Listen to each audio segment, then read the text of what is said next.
बिस्मिल्लाहिर्रहमानिर्रहीम। अस्सलाम वालेकुम। शेर इक़्तिदार से आपको बड़ी खबर देते चलें कि अब से कुछ देर पहले चोरों चक्कों ने अपनी मर्ज़ी का ऐसे तो लगा दिया है। जस्टिस याह्या अफरीदी को चीफ जस्टिस ऑफ पाकिस्तान तो बना दिया है, मगर इस वक्त भी हुकूमती हलकों में परेशानी है, हलचल है। वो क्या परेशानी है वो भी आपके सामने रखते हैं। और सबसे पहले जस्टिस याह्या अफरीदी को जो है जस्टिस मंसूर अली शाह, जस्टिस मुनीब अख्तर, इनको नज़रअंदाज करके दो मोस्ट सीनियर जजेस को नज़रअंदाज करके तीसरे नंबर के जस्टिस याह्या अफरीदी को चीफ जस्टिस ऑफ पाकिस्तान नामज़द कर दिया गया है। अब इस वक्त हुकूमती हलकों में और बिलखसूस सुप्रीम कोर्ट ऑफ पाकिस्तान और जजेस में क्या चल रहा है। अब से कुछ देर पहले जब ये ऐलान हुआ, हुकूमत की तरफ से ऐलान हुआ कि अगले chief justice of Pakistan justice Yahya Afridi होंगे, तो उसके बाद इतलात आ रही हैं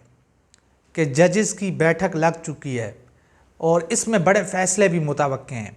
हो सकता है कि जस्टिस मंसूर अली शाह, जस्टिस मुनीब अख्तर इस्तीफ़े दे दें, मुस्ताफ़ी हो जाएं, घर चले जाएं, या हो सकता है कि 1 दर्जन से ज़ायद जजेस जो है वो मुस्ताफ़ी हो जाएं। और इसके साथ साथ हाई कोर्ट की भी यही सूरत हाल है कि मुख्तलिफ़ हाई कोर्ट से भी इस्तीफ़े आ सकते हैं। मगर एक और चीज़ भी है जो डिस्कस हो रही है, जिसके ऊपर बाकायदा जो है मुशावरत भी हो रही है, बातचीत भी हो रही है कि हुकूमत चाहे जो कुछ कर ले, वो चाहे जस्टिस याह्या अफरीदी को चीफ जस्टिस ऑफ पाकिस्तान बना दें और जस्टिस अमीनुद्दीन ख़ान को वो जो आइनी बेंच का उनका सरबराह बना दे, मगर जस्टिस मंसूर अली शाह और जस्टिस मुनीब अख्तर सिस्टम में रहते हुए, सुप्रीम कोर्ट ऑफ पाकिस्तान में रहते हुए वो लड़ाई लड़ेंगे, वो जंग लड़ेंगे, वो घर नहीं जाएंगे, वो मैदान खाली नहीं छोड़ेंगे।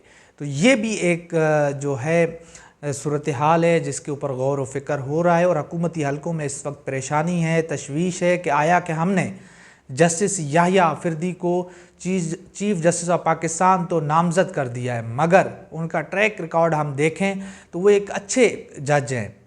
वो किसी पार्टी के, वो किसी गिरोह के साथ नहीं है, वो नून लीग के साथ नहीं है, वो पार्टी के साथ नहीं है। उनकी अपनी एक राय है, अपनी एक सोच है, आज़ाद जज हैं। तो इसी वजह से नून लीग को तकलीफ़ हो रही है। और नून लीग ने ज़राए ने यह भी दावा किया है कि उनकी नामज़दगी से पहले उनसे बाकायदा राब्ता भी किया गया, उनकी रजामंदी भी ली गई है।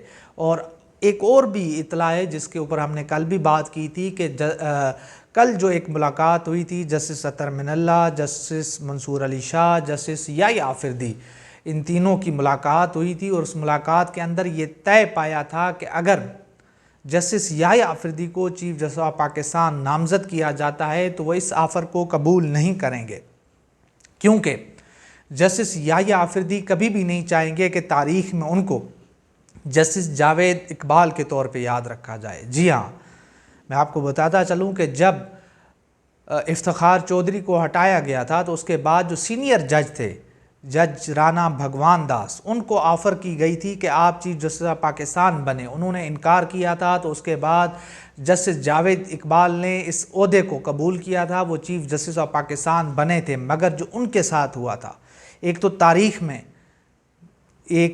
वो कूड़ेदान में फेंके गए, मगर उसके साथ साथ जो कुछ उनके साथ हुआ था उस पूरे सुनहरियों में, वो भी एक तारीख़ का हिस्सा है, आप जानते हैं। तो ये एक सूरत हाल है। और जस्टिस याह्या अफरीदी क्योंकि वो 3 साल के लिए चीफ जस्टिस ऑफ पाकिस्तान बने हैं, मगर उनका कैरियर जो है वो 6 साल तक है, यानी कि वो 2030 तक वो रहेंगे, उनकी अभी सर्विस बाकी है। तो वो क्यों कबल अज़ वक्त रिटायर भी हो जाएंगे और वो मुतनाज़ा भी बने, क्योंकि जिस तरह से आइनी तरामीम की गई हैं, जिस तरह हुकूमत ने उनको लगाया है, जिस तरह सीनियर तरीन जज जस्टिस मंसूर अली शाह और जस्टिस मुनीब अख्तर को इग्नोर किया गया है। और दूसरी तरफ एक और भी बहस चल रही है कि हुकूमत का मकसद जो इन आइनी तरामीम के ज़रिए था वो ये था कि 2 जो जज हैं जो आइन कानून के मुताबिक फ़ैसले करते हैं, जो किसी जो है अपना ब्लैकमेलिंग में नहीं आते, यानी कि उनकी कोई गारंटी नहीं दे सकता, वो जस्टिस मंसूर अली शाह और जस्टिस मुनीब अख्तर हैं, जिनसे छुटकारा पाने के लिए यह आइनी तरामीम लाई गई। हुकूमत ने एक तरह से उनसे छुटकारा तो हासिल कर लिया, मगर अभी جو ہے مشکلات کم نہیں ہوئی، حکومت کے لیے ابھی بھی جو ہے تباہی ہے۔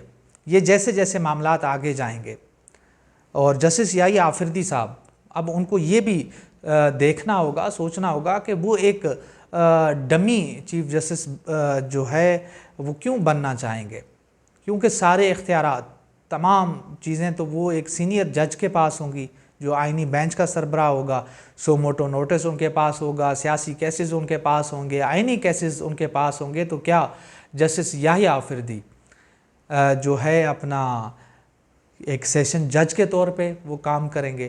تو یہ وہ تمام تر صورتحال ہے جو ہم آپ کے سامنے رکھ رہے ہیں۔ ابھی جو کچھ بھی بڑے فیصلے ہو سکتے ہیں سپریم کورٹ آف پاکستان سے، ججز انتظار کر رہے تھے، ججز ویٹ کر رہے تھے کہ حکومت کیا فیصلہ کرتی ہے، کہ آیا کہ کس کو چیف جسٹس آف پاکستان بناتی ہے، کیونکہ جسٹس منیب اختر، جسٹس منصور علی شاہ جو ہے ان کو نظر انداز کر کے، ان کو اگنور کر کے تیسرے جو ہے نمبر پہ والے جج کو لگانا یہ حکومت کے لیے رسوائی کا سبب بنے گا، اور اس کو پوری دنیا میں اچھی نظروں سے نہیں دیکھا جا رہا۔ پوری دنیا اس وقت پاکستان کو، حکومت کے اس فیل کو اچھی نگاہ سے نہیں دیکھ رہی۔ پوری دنیا میں پاکستان کا مذاق بنایا گیا ہے کہ جس طرح عدلیہ کے پر کاٹے گئے ہیں، عدلیہ کو ایک حکومتی ادارہ بنایا گیا ہے، ذیلی ادارہ بنایا گیا ہے۔ اب یہ جتنے بھی ججز ہیں ان کی حیثیت ایک بیوروکریٹ سے زیادہ نہیں ہوگی۔ جو بھی حکم حکومت کی طرف سے آئے گا ان کو بجا لایا جائے گا، لابنگ ہوگی حکومت کو خوش کرنے میں، جو جتنا کر سکے گا، جو جتنا آگے جائے گا، جو آئین قانون کو روند کے حکومت کے حق میں فیصلے دے گا، وہی جج چیف جسٹس بن سکے گا۔ تو یہ بڑی گمبھیر صورتحال ہے، خوفناک صورتحال ہے، اور جسٹس یحییٰ آفریدی صاحب، اب سب کی نظریں جسٹس یحییٰ آفریدی صاحب پر ہیں کہ وہ اس آیا کے اس حوالے سے کیا فیصلہ کرتے ہیں، کہ وہ تاریخ میں امر ہوں گے یا پھر ان کا کردار یا ان کو جو ہے جسٹس منیر اور جسٹس جاوید اقبال کی طرح یاد رکھا جاتا ہے۔ تو یہ صورتحال تھی جو میں نے آپ کے سامنے رکھی ہے۔ تو انشاءاللہ ملتے ہیں اگلی ویڈیو میں، تب تک کے لیے اللہ حافظ۔